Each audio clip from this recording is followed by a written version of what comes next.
Hello friends, welcome to my channel Kahkasha YouTuber channel में आपका बहुत बहुत स्वागत है, वेलकम है।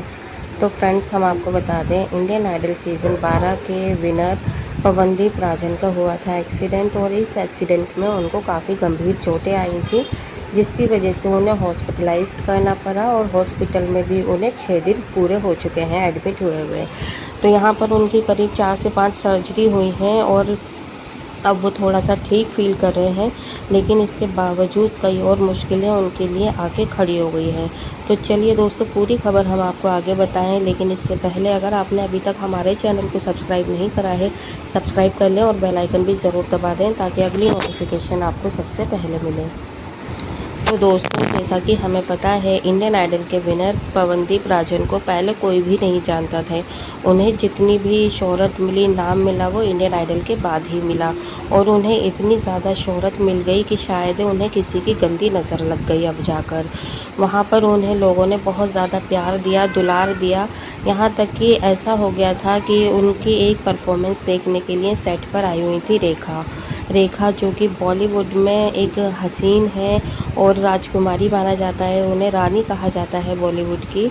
तो उन्होंने खुद पवनदीप राजन को गोद लेने तक की बात कह दी थी उनकी आवाज़ सुनकर। वो इतनी ज़्यादा दीवानी हो गई थी पवनदीप की कि उन्हें बोल दिया था कि काश तुम मेरे बेटे होते, या फिर मैं तुम्हें गोद ले लेती हूँ। तो दोस्तों, यहाँ पर रेखा खुद इतनी बड़ी फ़ैन हो गई थी पवनदीप राजन की। और रेखा की ही क्या बात करें दोस्तों, यहाँ पर गोविंदा आए थे, गोविंदा ने भी भर भर के तारीफ़ें की थी पवनदीप राजन की।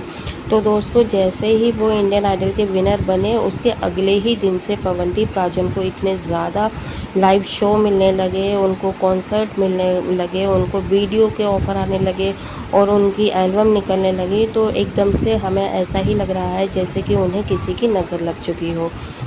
और जिस दिन से वो इंडियन आइडल के विनर बने हैं, और जिस दिन उनका एक्सीडेंट हुआ था, तब तक उनको रेगुलर बेसिस पर उनके सारे शोज़ बुक रहते थे, हमेशा डेट्स ही नहीं मिलती थी उनकी। तो दोस्तों, यहाँ पर देखिए अब क्या हमारे पास भी कमेंट्स आ रहे हैं, बहुत सारे लोगों के ये पूछा जा रहा है कि आखिर पवनदीप जो हैं वो कब अपने पैरों पे खड़े हो पाएंगे, आखिर पवनदीप कब अपने घर पहुँच पाएंगे, पवनदीप कब ठीक हो जाएंगे। तो दोस्तों, हमने ये वीडियो इसीलिए बनाई है ताकि हम इन सवालों के जवाब आप लोगों तक पहुंचा पाएँ। देखिए दोस्तों, यहाँ पर पवनदीप राजन का जो एक्सीडेंट हुआ था, उसमें उनकी काफ़ी ज़्यादा इंजरी हुई थी, काफ़ी ज़्यादा उनके ब्रेक्स लग गए थे, पैरों में और हाथों में उनकी टूट गई थी। तो इसी वजह से उनकी कम से कम एक जो सर्जरी हुई थी वो 7-8 घंटे चली थी, और वहाँ पर उनका जो इलाज है अभी भी चल ही रहा है, और वो हॉस्पिटल में ही एडमिट है। तो दोस्तों, आपको खुद को पता होगा कि अगर एक छोटी सी हड्डी भी टूट जाती है, एक तो उसे ठीक होने में 3 महीने कम से कम डॉक्टर बताता है, 3 से 6 महीने। तो अब आप खुद सोचें पवनदीप राजन की कितनी ज़्यादा यहाँ पर हड्डियाँ टूटी है, हाथ की, पैरों की, बहुत ज़्यादा उन्हें चोटें आई हैं। तो आप खुद सोच सकते हैं, आप इस चीज़ से मत अंदाज़ा लगाइए कि पवनदीप जो है वो एक सेलिब्रिटी है या फिर बहुत ज़्यादा पैसे वाले इंसान है, तो उनकी जो हड्डी है, जो स्किन है, जो ये सारी चीज़ें एकदम चुटकी बजाते ही ठीक हो जाएंगी। नहीं दोस्तों, ऐसा नहीं होता। ये एक नेचुरल कॉल होती है, जो कि सिर्फ जिसको जितना टाइम लगना है वो उतना ही लगना होता है, चाहे वो कोई गरीब इंसान हो, अमीर हो, करोड़पति हो, या फिर कोई भी सेलिब्रिटी हो। जो एक कॉल है वो पूरी होकर रहेगी। एक हड्डी को जुड़ने में जितना वक्त लगता है वो उतना ही लगाएगी, कम या ज़्यादा नहीं होगा। तो दोस्तों, यहाँ पर अगर हम बात करें तो वो यही चीज़ है कि पवनदीप देखिए ठीक तो हो गए हैं, उनकी सर्जरीज भी हो गई हैं, अब वो रिकवर होना बाकी है। अब वो कितना वक्त लगेगा, वो थोड़ी सी बॉडी टू बॉडी भी डिपेंड करता है। किसी की बॉडी दवाइयों को जल्दी एक्सेप्ट कर लेती है, वो जल्दी ठीक हो जाता है।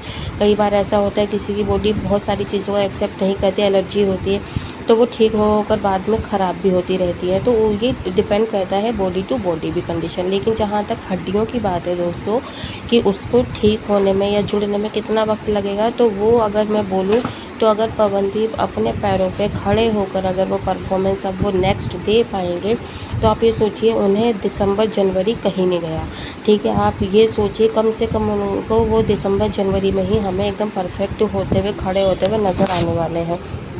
इससे पहले तो नामुमकिन सा ही है।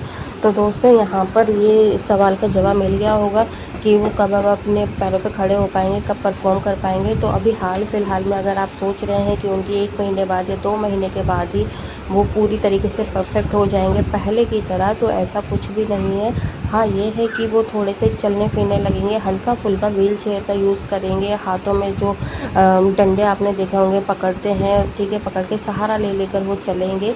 लेकिन एकदम परफेक्ट होने में उन्हें साल 6 महीना बिल्कुल भी नहीं गया, आप इस चीज़ को भूल जाइए।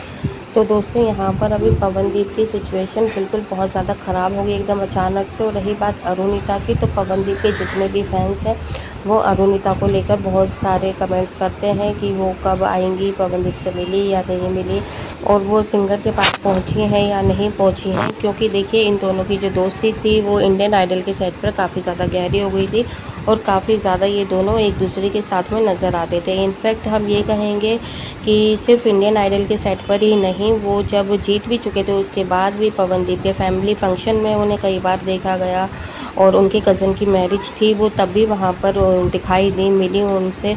और इसके अलावा भी दोनों की जो वीडियो है वो साथ में चलती रही, और वो बहुत जगह पर एक दूसरे के साथ में घूमे हैं, फिरे हैं, बहुत अच्छा टाइम इन्होंने एक दूसरे के साथ में स्पेंड करा है। इसलिए जो फैंस हैं यहाँ पे पवनदीप के, वो बहुत ज़्यादा एक्साइटेड है और बहुत ज़्यादा गुस्से में भी हैं, और बहुत ज़्यादा मतलब ये जानने के उत्सुक हैं कि आखिर अरुणिता क्यों नहीं पहुँची है अभी तक पवनदीप से मिलने के लिए। और अगर गुपचुप तरीके से वो पहुंच गई हैं तो अच्छी बात है, लेकिन अगर नहीं पहुंची हैं तो उन्हें पहुंचना चाहिए था, क्योंकि पवनदीप उनके एक बेस्ट फ्रेंड में से एक माने जाते थे किसी टाइम पे, और इनफैक्ट माने जाते भी हैं। और अगर वो अभी नहीं आई हैं इन 5-6 दिनों में भी मिलने के लिए पवनदीप से, तो सच में पवनदीप के जो फैंस हैं वो अरुणिता के ऊपर बहुत ज़्यादा भड़के हुए हैं, बहुत ज़्यादा गुस्से में हैं। तो दोस्तों आप भी हमें अपनी राय ज़रूर बताइएगा कि अगर आखिर पवनदीप से ना मिलने की अरुणिता की क्या बड़ी वजह हो सकती है, और वो कौन सी एक ऐसी वजह होगी जिसकी वजह से अगर वो मिलने नहीं आई हैं तो क्या वजह हो सकती है। आप हमें अपनी राय ज़रूर बताइएगा कमेंट करके। बाकी दोस्तों हम सिर्फ इतना चाहेंगे कि आप भी हमारी तरह और लोगों की तरह, उनके परिवार वालों की तरह पवनदीप के लिए अभी प्रार्थना करें, प्रे करें, दुआ करें कि वो जल्दी से जल्दी रिकवर हो जाएं, और उन्हें किसी की भी अगर नज़र लगी है तो वो नज़र हट जाए गंदी। और दोस्तों दोनों के लिए आप लोग कमेंट कर सकते हैं, अरुणिता के लिए भी और पवनदीप के लिए भी। वीडियो अच्छा लगा है तो लाइक कर दीजिए, और अगर आप चाहते हैं और भी अपडेट आपको हमारे चैनल के थ्रू मिलती रहे तो चैनल को सब्सक्राइब करे बिना मत जाइएगा। मिलूंगी एक और नई और ख़ास अपडेट को लेकर, तब तक के लिए अपना ख्याल रखिएगा। Bye bye.